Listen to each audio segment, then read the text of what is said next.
The story of Upbuild began in a monastery. On our quest to understand ourselves more deeply, we recognize that it is our attachment to our egos, our identities, that gets in the way of being our true selves. This podcast will help you understand your ego. It will help you better understand your inner world, the motivations, insecurities, and emotions that affect your every action and relationship. Welcome to Upbuilding the Self. Hello, everyone. Welcome back to Upbuilding the Self. I am Michael Sloyer, and I am here with my partners and dear friends, Rasanath and Hari Prasada. Today, we are going to be discussing the topic of guilt. And just like all other human beings, the three of us feel a lot of guilt. And so this is going to be a very rich topic because it's something that we experience very deeply on a personal level, and also hopefully will be very relatable to everyone who's listening. Before we get into it, I thought we'd do something a little different today by starting off with some rapid fire, admitting where we feel guilt in our lives. So we can go around and each of us can share, what do we feel guilty about? I feel guilty about not being able to get to things on my to-do list and not being able to respond to people. I feel guilty of watching Netflix. You have such a nice smile when you say that. No, I feel terribly guilty. The reason why I had a smile is it sounds so cliche because we call it guilty pleasure for a reason. I think you're not alone in that one. I feel guilty for my temper. I do a lot of work with my clients and also just in conversations in my life, helping people work through their anger and their temper. And then even as I'm doing that, I also know that in 1 second that can happen to me. I feel guilty for an insatiable curiosity that leads me in all directions, even when I feel like I do not have the time for this, or it's distracting my focus from something more important. I feel guilty for not taking enough care of my parents. I feel guilty for spending a lot of time taking care of my own personal well-being, my own health, my own fitness, those sorts of things, and then not supporting other people, both the people that I know and the people that I don't know, as much as I could. I feel guilty for having made certain spiritual commitments that I'm now racking up a backlog on. And it's very, very crucial and most important to me to fulfill these.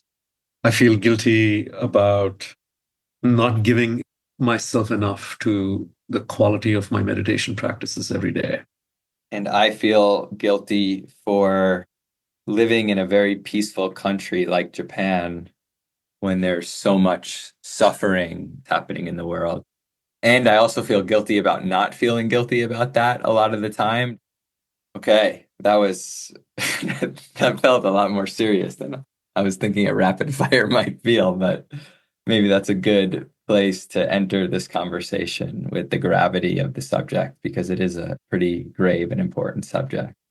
So Hari, you are the inspiration for this topic today. You had said in an email exchange that we were having that this is something that has been on your mind to speak about on our podcast for a really long time. So I'm wondering if you could share more about your inspiration. Yeah, I wanted to address the subject of what to do with guilt because of two reasons. One, I needed to know that very, very strongly in my younger days, and I suffered a lot from guilt, so I have a lot of connection with this. And it's not that I'm free from that suffering today, as hopefully you got a sense of. The things that I feel guilty about are not like freebies. There's suffering that goes with them. At the same time, my relationship with guilt is completely different. And I know that by going deeper into it, it will help me with what I carry today and will further enhance my relationship with guilt to make it as constructive as possible. So that's one thing. The second thing is I hardly have coaching relationships or frankly, relationships with anybody, but definitely in coaching, this is a very big thing where guilt is not a recurring theme. And much of the time, it's sort of the thing that is holding the person back or making them feel held back, or both. And I think here stands a really golden opportunity to make personal advancement through that. Thank you for that setup. And just so we can be clear about what we're talking about, and hopefully it started to become clear through some of the examples, but what exactly do we mean when we use the word guilt? Guilt is the feeling of burden in connection with something wrong about me. It's the feeling of burden in connection with something wrong about me. Are we talking about things that are action-based that I did or didn't do, or are we talking about who I am on a characterological level? It's really about the things that we do that guilt is most properly guilt itself, but it stems from a wellspring of shame. And we were speaking a little bit about Brene Brown before this discussion and how she talks about shame as from being and guilt from doing. So I think that lines up pretty well, that shame is really the wellspring of guilt. And we feel unworthy, we feel not good enough, and therefore that comes out in specific ways with the form of guilt. And that's more based on doing. But the feeling of guilt and shame, they're highly, highly connected. So with Rasanath's example, and Rasanath, we can get you into the discussion here, of watching Netflix, that seems pretty clear. I have a sense that I shouldn't be doing something or I should be doing other things. So when I watch Netflix, I feel guilty for that. I'm doing something bad. There's a way in which our relationship to time has been built. So I fundamentally feel like there is a right way to use time. And then there is a wrong way to use time, also, which you call time wasting. And usually my experience with Netflix, the times when I experience guilt is when I feel like this time had to be used differently. So that one, I both feel the opportunity cost of I didn't do something else, which I probably should have done, quote unquote. And then I can imagine there's a feeling, Hari, to go back to your definition in connection with something wrong about me. If I was stronger or I had more discipline or I was better in some way, then I wouldn't have succumbed to this temptation. It also brings to light a certain lack of intentionality around it. Like, I didn't intentionally make a choice. I didn't even think about the consequences of this action. It just happened. And then I'm left with the consequences of actually doing it. And here's the other thing. I know better. This is where also a lot of guilt comes from. I know better. I've experienced this before, and I still engaged in it. So when I've suffered from that guilt of, let's say, watching a television show or a movie, it's the sense of acting on my urges. And I think this is universal, that with anything where we know better and therefore we feel guilty, we've acted on some lower urge or some uncontrollable urge, something where we felt powerless. And we gave in, and that makes us feel guilty that I gave in. And there's a way in which we know that's affecting our consciousness, that we're taking in something which is not really healthy for us, it's not nourishing, and it might even be against our values, or it might reinforce a paradigm that we don't want. But I just gave in because I had the urge, boom, here I am. So how do we then understand guilt with an example like the one that I shared about being in a peaceful country and feeling guilt that I'm not suffering? Well, it's something's wrong with the cosmic balance. I'm essentially stealing enjoyment because I don't deserve to be better off than other people. And therefore, there's a sense of like, I'm robbing the system. I'm getting this benefit. I'm enjoying my life at the expense of other people. Therefore, I should feel guilty. In this case, the guilt also is forcing some sort of connectivity and togetherness, right? The idea that, and going back to what you said, I feel guilty about not feeling guilty enough. And the sense that I don't feel connected to them. I should be feeling connected to them.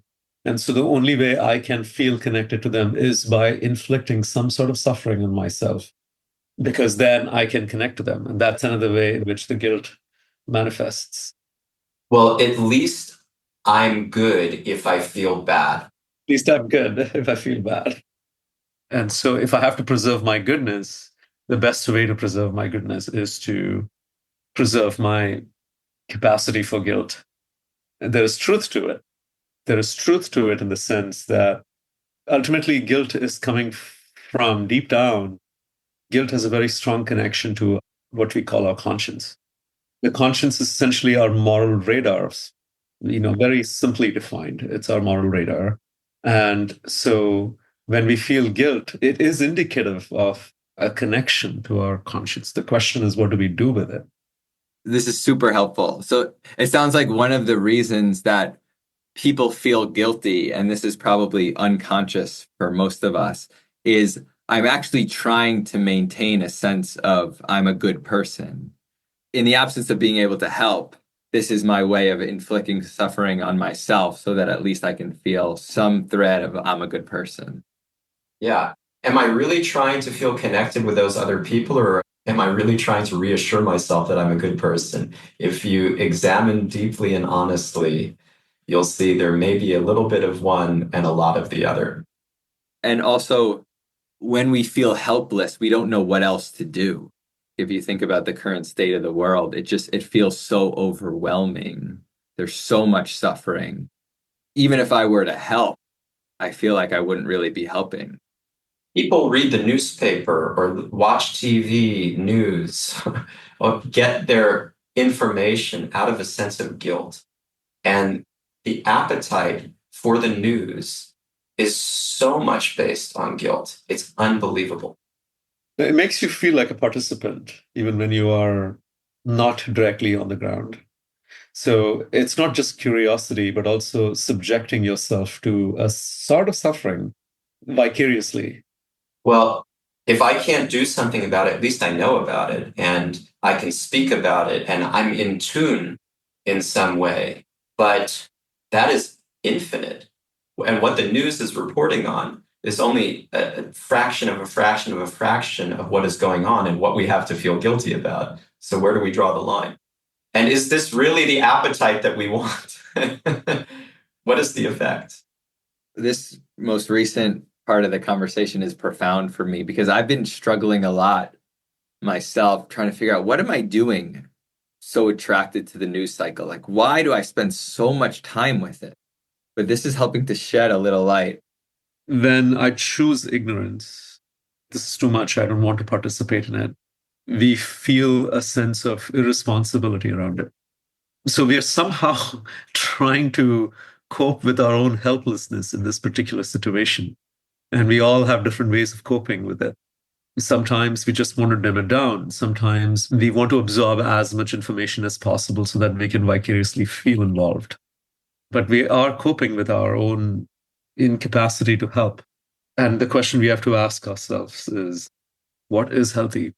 And most of us watch or engage with the news out of a sense of, I don't want to be stupid. I don't want to not know things that I'm expected to know or that I should know on some intrinsic level, but definitely not things that I'm expected to know by other people. And so I go for it. But that is also a sense of guilt. If I didn't know, then that would be wrong of me. That would be bad of me. I would be uneducated. I would be, as Rasanath said, ignorant. So there are all kinds of ways that guilt is manifesting here, just in this one example, which is such a big part of our society. One thing that I have experienced in this regard, it is synonymous for me that when I don't know, I actually don't care. Because if I cared, then I would want to know. And the fact that I don't know means I don't care, which is very painful because I'm an uncaring person is a very hard thing to live with. But you see how these are all ways we're being controlled by our guilt. Everything we're talking about is guilt controlling us. And we're convincing ourselves that we're free and we have agency and we're doing these things because we want to do them. And there's a self-deceit in that. Yeah, the guilt is meant to give us a sense of control in that it's meant to make us feel like a good person, but it's actually the opposite. We're being controlled by it. Exactly. We're not really free to choose. We're doing things because we feel compelled to do them and we can't stop ourselves and we haven't really looked at it. Okay, so there are lots of different ways that guilt shows up in our life. Unlimited. What's the normal way that people deal with their guilt? The usual thing is I suppress and avoid. I don't want to feel my guilt, so I don't look at it. I seal it away in some inner compartment somewhere, and I just run from it. And I overcompensate by doing things which will help me to not feel the emotion of guilt. So the suppressing and avoidance manifests in actions that are compensatory for that feeling of guilt so that I don't have to feel it. And that's like we talked about going to the news or sometimes even confessional. I mean, I've seen people confessing things. When we were monks, there were monks who would open up. I mean, this is crazy because we would generally say, this is a good thing. But there were monks who would open up so that they could let out the steam and then they would go back to doing the same thing. And that is the culture of confession as it's been perverted.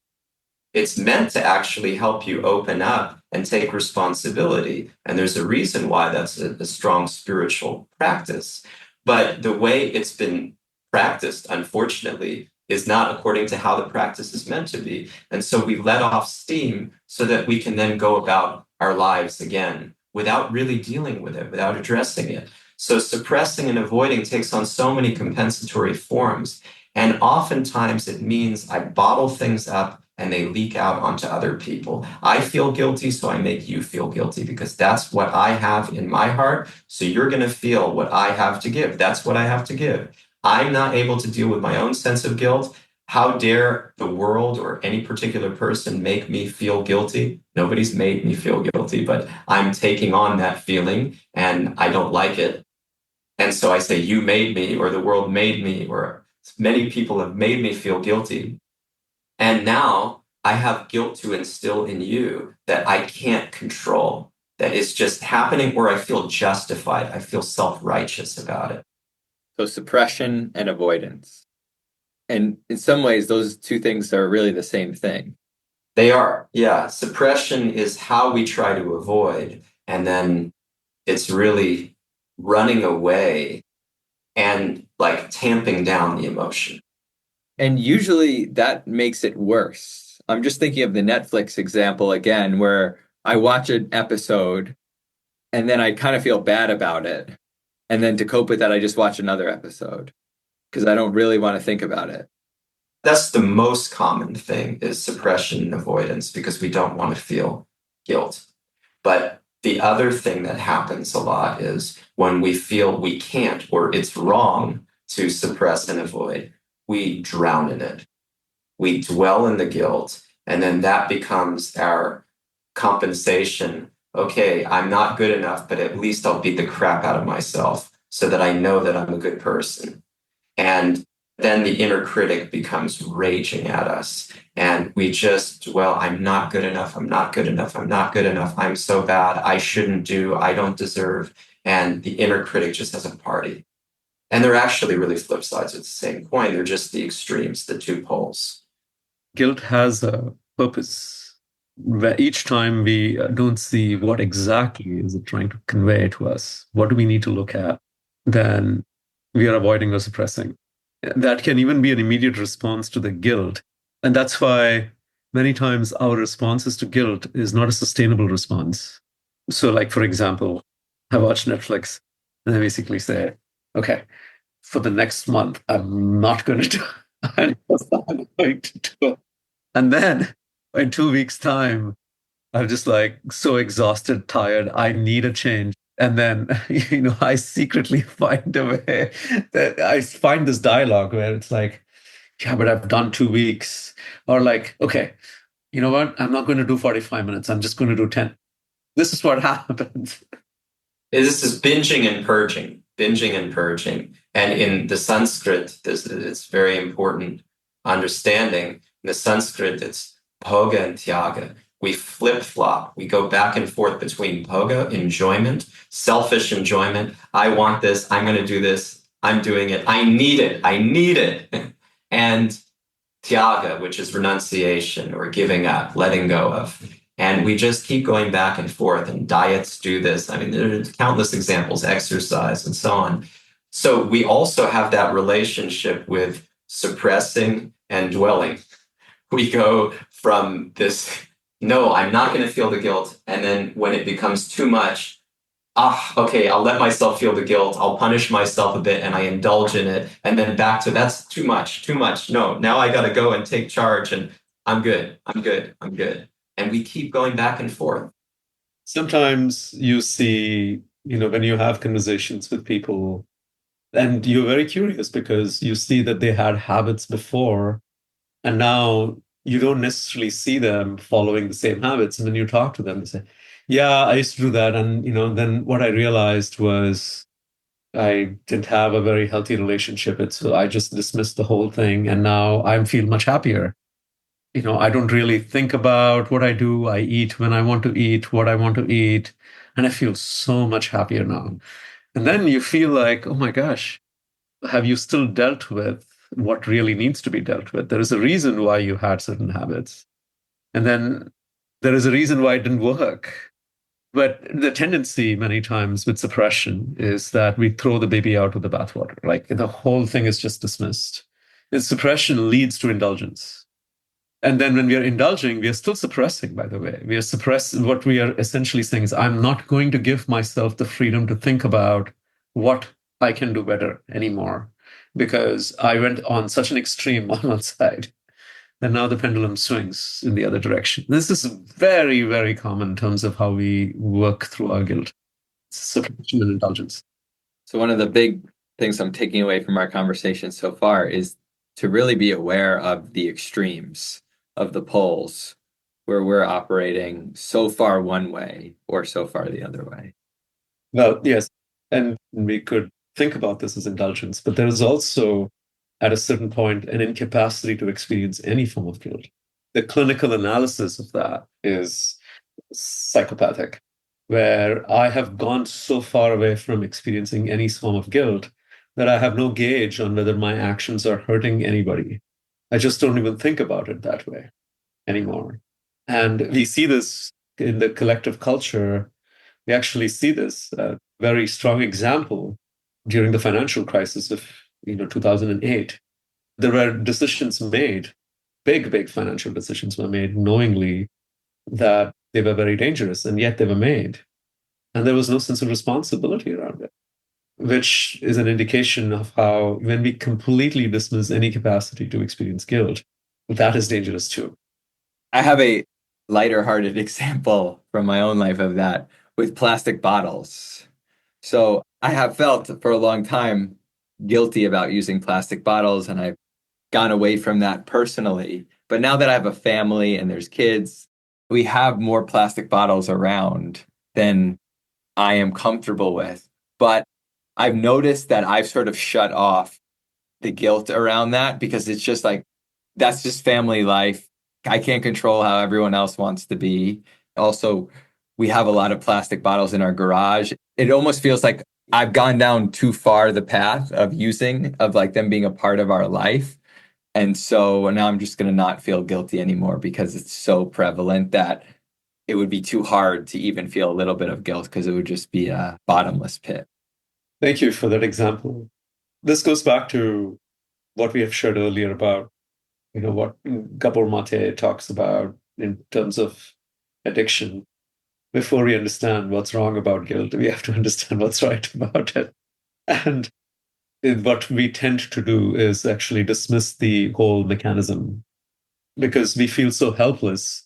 The idea here that if I feel guilty, then it has to lead to some sort of change actionably. And when I can't change actionably, then what is the use of the guilt itself? So I'm just not going to feel it. And sometimes the important thing here is to preserve what it's trying to say about our lifestyle and then take small steps in the direction to potentially change. Rasanath, you're solutioning here in a way that is very, very important. I want to come back to that because this ties to one of the most powerful realizations I've had about guilt, exactly the direction that you're going in.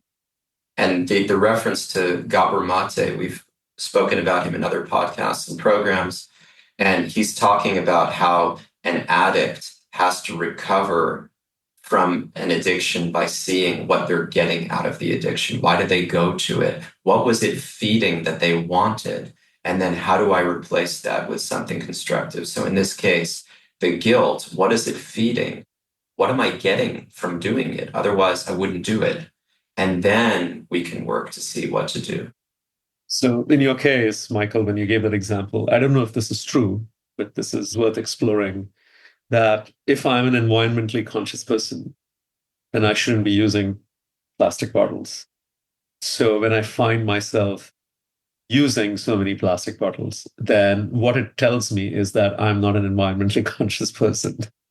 And that makes me feel ashamed of who I am as a person, which is why the interplay between guilt and shame is so, like, they're so tightly tied that when the guilt is asking me to change, and when I can't change for a long period of time, that is showing me that I must be a certain kind of person that is so fundamentally flawed, which means that I have to deal with the shame. So guilt eventually, when you can't change what it's pointing to, it eventually gives rise to us having to face our shame about being a certain way. And also, Hari was saying earlier, shame is the wellspring.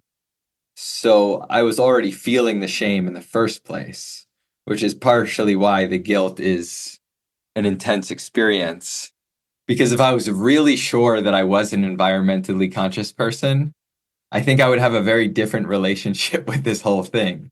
But I'm already coming into this situation with a doubt, with some shame about how much I actually care about the environment.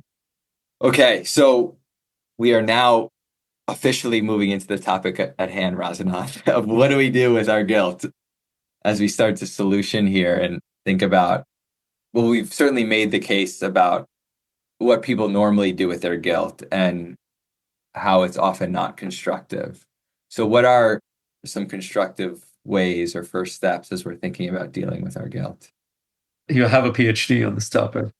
Oh, God, you're too kind. I still struggle very much with guilt, but I have a lot of hope because of how far I've come by some grace. And Rasanath, you've been instrumental in that, in your coaching of me. In my early days on the spiritual path, when I first became a monk, or even prior, when I moved into the monastery and was working outside as a freelance writer and trying to pave my film career, I had a terrible sense of dread that I don't belong here. What am I doing? And I felt very guilty about it. This is a kind of imposter syndrome, but it manifested with like crippling guilt. And it would come out in the most bizarre ways. Like we would be sitting in the temple, cutting vegetables for the lunch meal that was going to be prepared. And I would not want to chop the vegetables because I was feeling guilty that I am not going to do a good enough job. And therefore I was feeling afraid of engaging at all. I thought I won't cut them the right size, so I shouldn't do it. And when there were certain mantras that we would recite, certain sacred offerings or prayers, I would think I shouldn't even be doing this. I'm just a mess. I'm going to mispronounce. I'm going to do everything wrong. I'm going to have the wrong consciousness, and I'm not fit for this. So guilt, guilt, guilt, guilt, guilt. And it was like paralytic, really. I felt like I shouldn't do anything. And at the same time, I knew there were many things that I had signed up for, and I was there for a reason, and I wanted to do them. And I had to do them because I put myself in this position. I'm not going to stop myself. But it was a real terrifying situation. Guilt is very fear inspiring, not in an inspirational way, obviously. So I suffered a lot with this. And something about the way that I'm wired, and then like also putting that towards more cosmic ideals, when you have, for example, God in the equation, that can be, many people don't even want to approach God because of the sense of guilt. It's too scary. Like, if I have a relationship with somebody higher than me or a reality higher than me, then I'm going to be accountable. And then I'm going to feel terrible guilt. But we don't admit that to ourselves. Or we say in defiance, I don't care. Or I deserve. Or it's okay. Or how do you know anyway? This is all what you believe, what you want to believe. But for me, I recognized that I was avoiding spirituality out of guilt. And when I came into spirituality, it did amp up my guilt. And I had to wrestle with that. I had to walk through that. And I still have to walk through that. But what changed for me was a realization, what I was sharing earlier has been perhaps the most powerful realization on the subject. It came to me through my spiritual practice and study, and a sense of like a inner awakening in very, very simple terms, almost painfully simple terms. Guilt is only productive insofar as it inspires change. Guilt is only productive insofar as it inspires change. That's it. It's so simple and yet so extraordinarily beneficial. What am I doing hanging on to all this guilt about things that I'm not going to do anything about anyway? Who is that serving? What is the point? It is, Rasanath was alluding to this also, it is useless, and it truly is useless. Guilt is information. It's telling us something. The guilt is pointing me towards my conscious, something I need to understand, and then something that can inspire me to level up in my own goodness, in my own righteousness, not self-righteousness, but actual righteousness. And that is huge. We need those levers. The guilt is our friend. If we drown it out, if we avoid it, if we suppress, if we try to do all kinds of things to not deal with it, or if we just drown ourselves in it, drowning it out versus drowning in it, same effect. We don't get what guilt is trying to help us with. Guilt is our friend. If we befriend it, if we approach it in that way as a friend, you're telling me something I need to know. Now, what am I going to do with it? So what do we do with guilt? Figure out specifically, what am I supposed to do to build my character, to build my relationship with myself, to become better. And Rasanath also was sharing this, one step at a time. One step at a time. What do we do with guilt? Figure out how to do something constructive based on the information it's providing. Don't suppress, don't avoid, and don't indulge in it. And when you've done it, then you say, okay, I've gained here. Now I don't need to just be steeped in it, nor do I need to avoid it. So it's like a little warning sign that is alerting us to something. And then get help. Get help. Like, why are we trying to do everything on our own? Because our ego doesn't like to think I might need other people. Approach somebody who you trust and respect and who can serve you and support you, and humble yourself. The guilt is trying to get us to humble ourselves and change something which is important and beneficial. And if it's not, if we've really examined it, then the guilt doesn't have to have such a hold on us. We reason it out. our relationship with our inner critic, we talk about working with your inner critic, it's reasoning it out, having a dialogue, healthy self-talk. I talk to my inner critic and figure out, okay, what is useful here and what is excessive or not applicable? And then my inner critic can badger me, but if it doesn't make sense, I don't have to listen to it. And the inner critic will stop because it's not going to try to get a hold on me when it has no teeth. So there are certain things where we feel guilt, and for whatever reason, you don't have the capacity to change anything right now. I mean, Netflix might be a good example. Is I'm watching an episode every night, and I sort of feel a lot of guilt about it. And for whatever reason, I just don't have the capacity to change right now. It strikes me as I'm hearing what you're saying. I wouldn't want to just then get rid of the guilt about something like that as soon as I decide, well, I don't have the capacity to change anything right now, because I think over time, if that guilt were to last a number of months or years, it could actually result in meaningful and important behavioral change. It's just that right now in the short term, I don't have the capacity to act. So how should we think about that of the long term versus the short term? When you talk about, well, I don't have the capacity to act right now, the question we have to ask is, well, why don't I have the capacity? And is there something I can do to build the capacity, which is where the small steps make a significant change, a difference over time. The second reason why I don't have capacity is because there is some sort of overwhelm potentially happening in some other part of life. So as an example, if I were to do a statistical analysis of where there is an increased unintentional desire to watch Netflix, is directly correlated to tiredness, I can see the connection. And when I'm tired and I have not slept enough for a series of days, the way to compensate for that need is to zone out, which means I have less capacity to then control the habit. So sometimes you have to look at it's not just that habit. That habit is pointing to something else in some other part of life that I have to take a very serious look at. It's also a question of desire, and this is really critical. How much do I desire to change? And we can say, yeah, I want to change, but I'm not able to. Do you really want to change? How much do you want to change? And if we examine the consequences, what are the ramifications of my not changing? We'll get a clue here. We'll get a sense of what we're up against. But oftentimes we're afraid to stare them in the face, or we trivialize them. We don't really give them the emotional weight that we know deep down they merit or they have. So when we strengthen our desire, we strengthen our capacity. And there's a direct correlation. And you can't do everything at once. So there's some acceptance that's needed.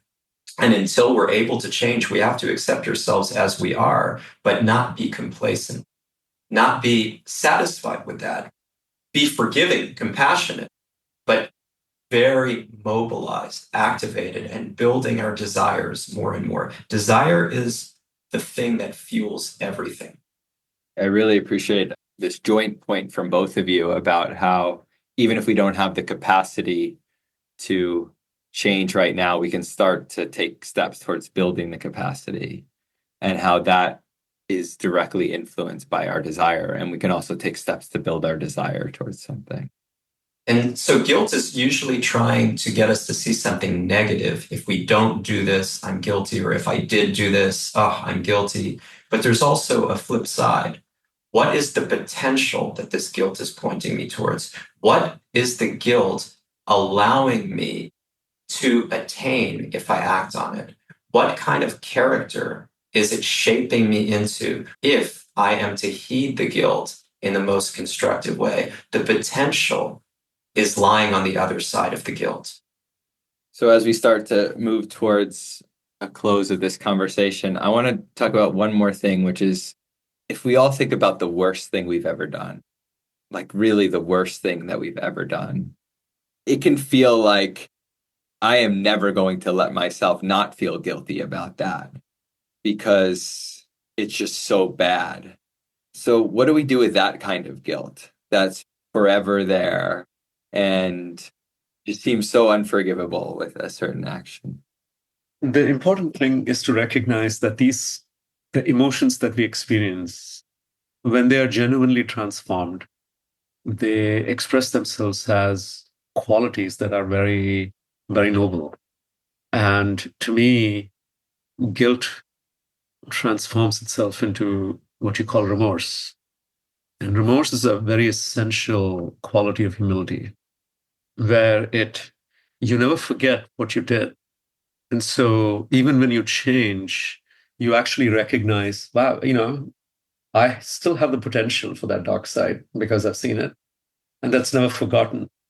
And because that's never forgotten, even when somebody says good things about me, the opportunity to become proud because of that is significantly decreased because there is the potential for the darkness exists because I've actually experienced it.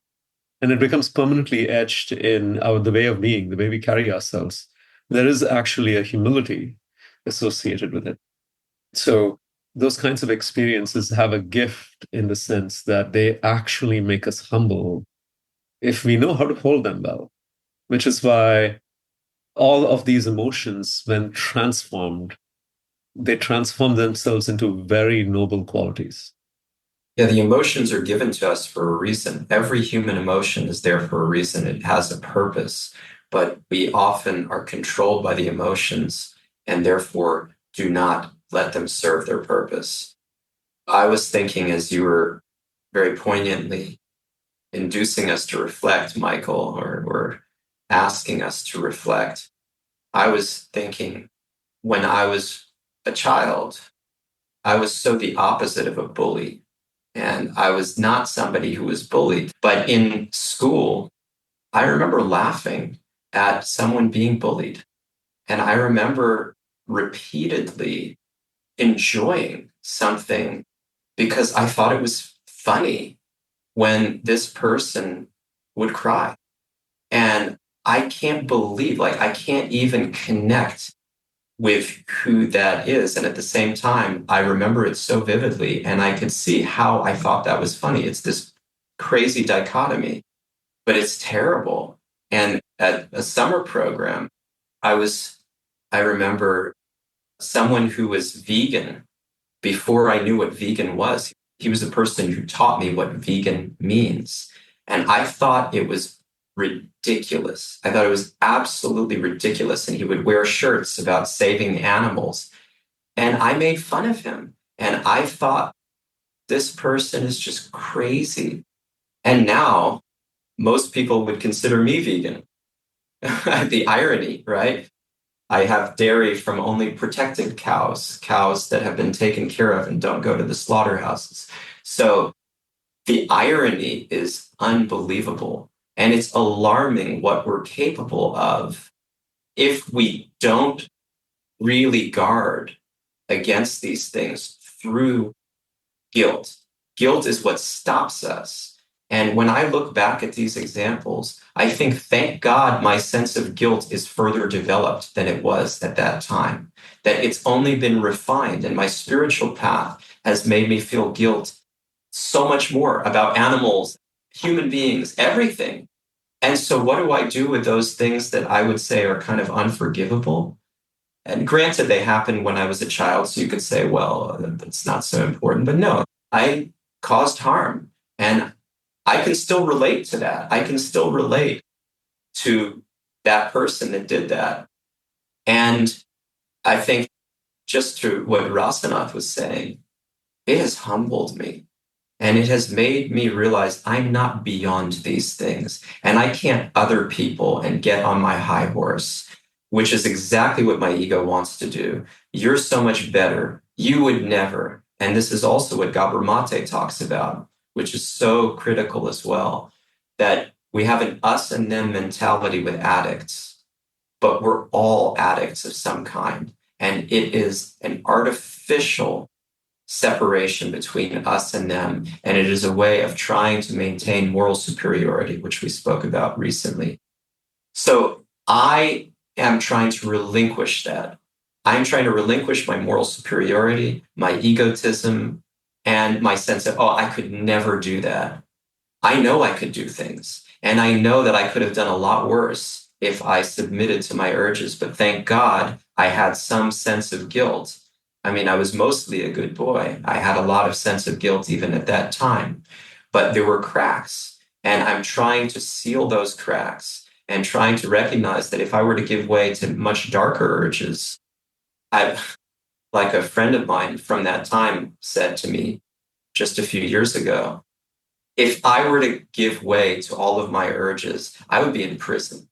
So I don't delude myself from thinking otherwise. And that is very humbling. It gets me much closer to the self, which is filled with remorse and has a strong conscience that guides me. And so I know to be always on my guard for this, and that guilt is my friend. If I don't have enough guilt, it's going to be a big, big problem. I can see where it's taken me, and I can see where I need to go. When we encountered this particular individual, whose name I'll not mention, at the Enneagram Institute, who shared with us very openly how, under the influence of alcohol, he manslaughtered 4 people and ended up in prison. And the way he shared that whole experience, you can see he's not forgotten it. It happened while he's out of prison. It's a partnership. When you really talk to him, you wouldn't actually imagine that this person had such a history. And yet, when he spoke about it, there is a way in which you saw how the action had led to a transformation of his character significantly. And that even after the transformation has happened, he is carrying that sense of responsibility. You could experience the remorse in sharing. It stays very fresh in the sense you are always in touch with the potential of what can happen if you let yourself go, as Hari Prasada was saying. I know I'm not better than other people. I'm not so good. I'm just trying my best. And that's needed to get to the self. I'm feeling very inspired by this conversation. I just realized as I was thinking about wanting to summarize it, I need to go back and listen to this whole conversation because we had so many different chapters and both of you shared so much wisdom. So I'm so grateful for it. I also don't think I was able to fully process it the first time around. So I'm looking forward to going back through it and listening to it. But one of the things that I'm really taking away, first of all, Hari, your definition, the feeling of burden in connection with something wrong about me, as that being what guilt actually is. And it can show up in so many different ways. Suppressing and avoidance are the typical ways that we deal with it, or just completely bathing in it and making that our entire experience without being able to see outside of it.